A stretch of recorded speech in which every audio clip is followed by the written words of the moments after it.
It's over. I just said what I wanted to say. Okay, and that's Freedom it. Thank Tower you very much, stands Terry tall, bro. Gilliam. Terry Gilliam is here, and I don't know how to introduce you because I think everybody knows who you are and knows your work. But for those who do not, we'll get the obvious out of the way, Monty Python. Right. But he's had a series of films, one that is pretty near and dear to my childhood, Time Bandit. But Brazil, Jabberwocky, Baron Munchausen, I can never get that name right. Munchausen. 12 Monkeys, and Fear and Loathing in Las Vegas is probably the most, I would say, probably the most mainstream film as far as acceptance, you don't think? Fishing and Time Bandits were the big ones. Yeah. Yeah. Well, and you know what? You're right, because Time Bandits got a Simpsons parody done about it. So that has to put it right there in the front of pop culture with the couch gag and the wall moving and what have you. But you're here promoting your brand new movie, The Zero Theorem. Am I saying that right? Yep. I just watched the movie, and one of the things I liked over the progression of your films is that you get more and more vivid with colors and then making whatever is not really supposed to stand out as drab and as useless as possible in your scenes. Like they're just in the back, it's grainy, it's gritty, and then somebody comes in and is electric red and a bright green, and so you can't really focus on the center. You're constantly moving back, forth with your vision between what's in front of you and what's behind it. Yeah, I'm trying to make the audience work a little bit. Oh, you do, and especially in this movie, in I'll just say the party scene.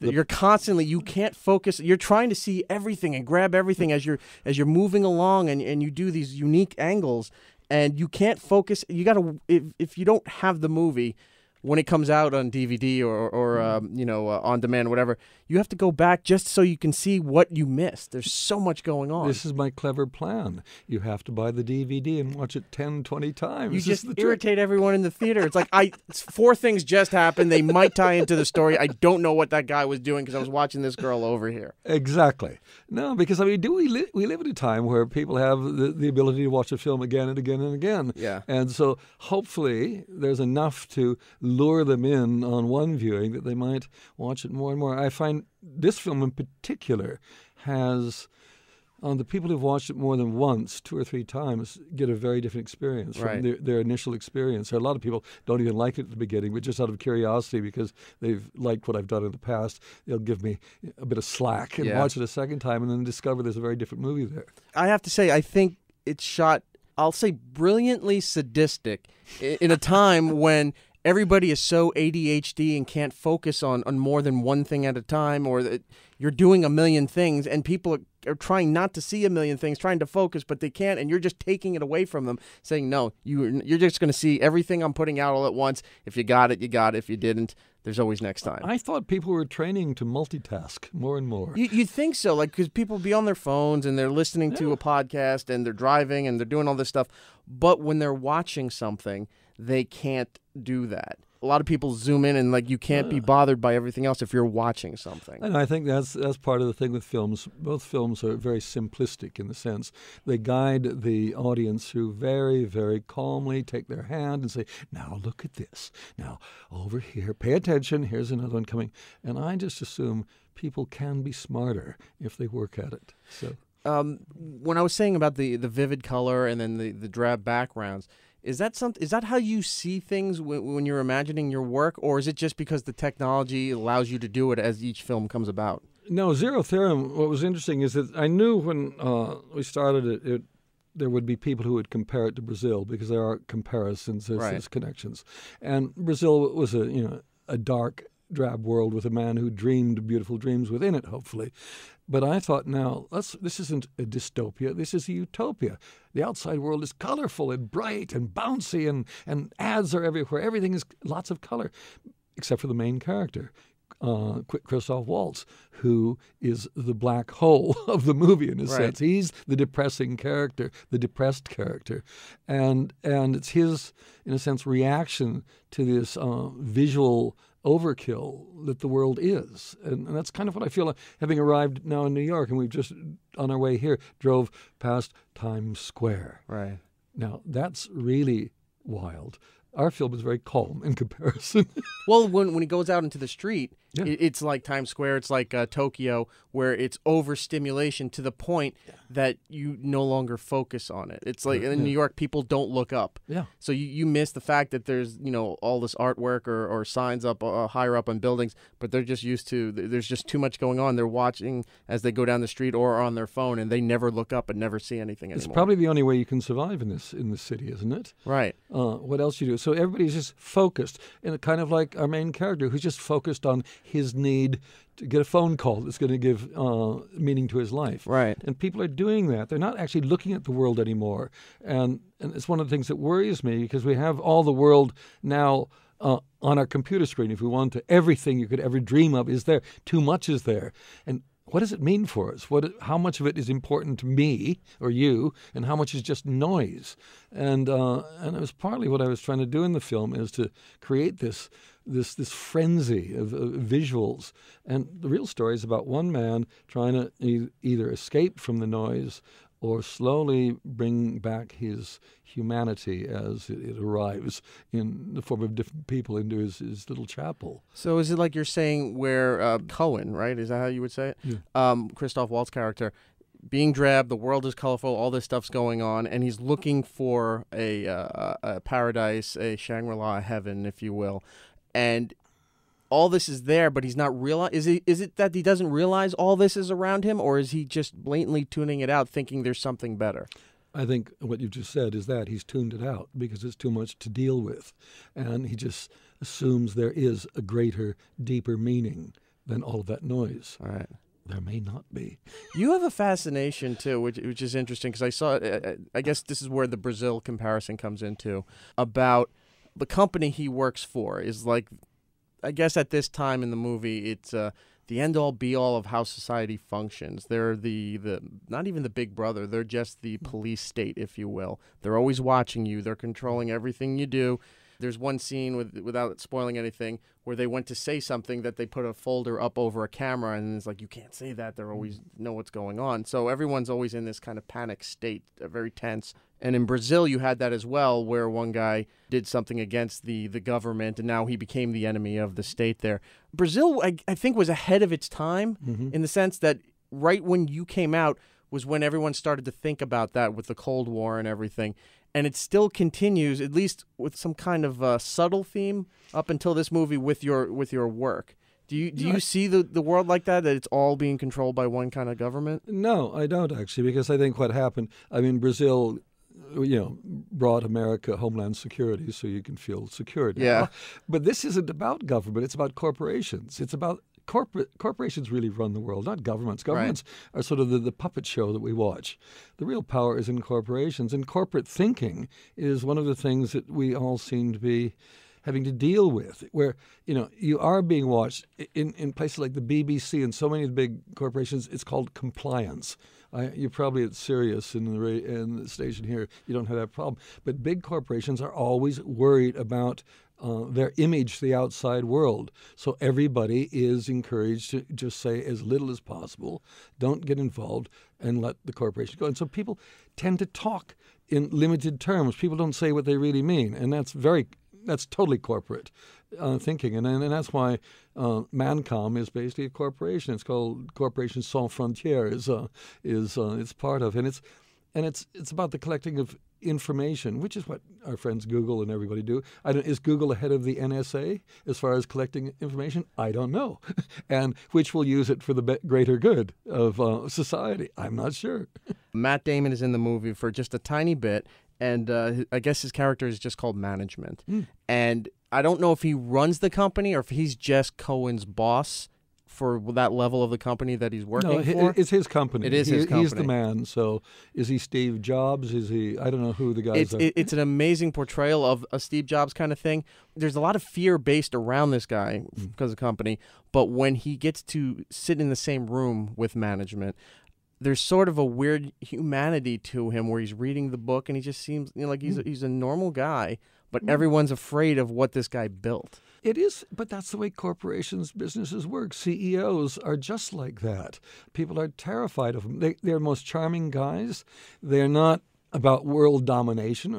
They're just about making the company powerful, making money. They're reasonable men, and that's what Matt is, a very reasonable man. He's not like head of a totalitarian state in any way.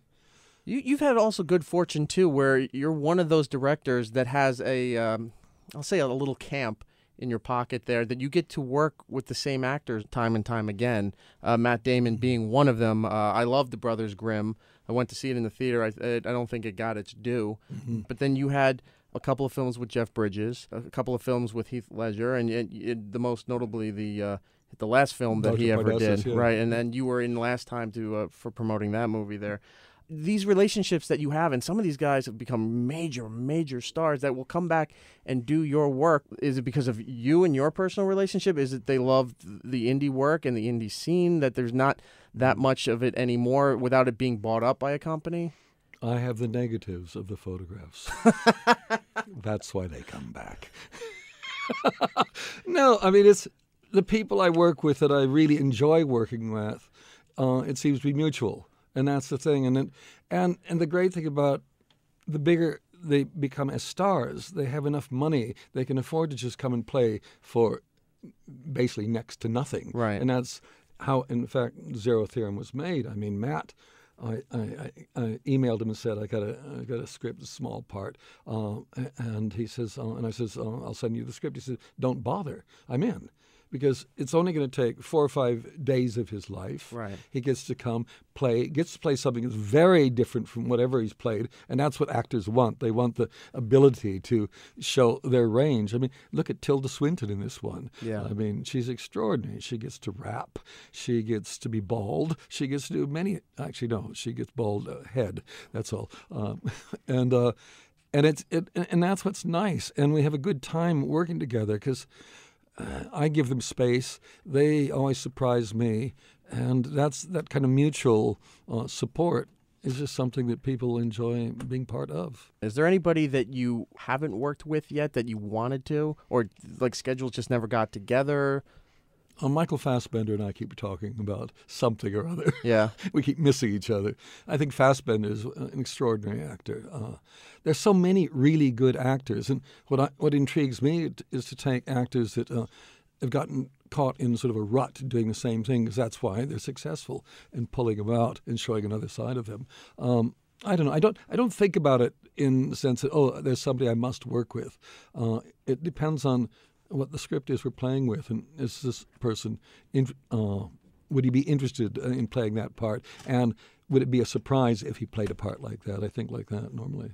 I want to jump back into the movie here. A character, Dr. Shrinkram, plays a virtual therapist for Conan, yeah, who should not be a doctor. It just seems every time the way that they're conducting the sessions and the advice that you're given, it's like, what is he getting out of this? It's like the program's broken. That's kind of what I feel about most of psychiatry. Yeah. The program's broken. So is that what is it meaning, like this is really useless, you got to figure it out on your own? Basically, that's my theory. Yeah. That's what you really have to do. It's nice to get a support occasionally, but I'd rather rely on friends rather than somebody I pay. It's as simple as that. The movie comes out. Is it limited release just for this weekend, and does it roll out bigger, or how's that working? We start and then see what happens. Yeah.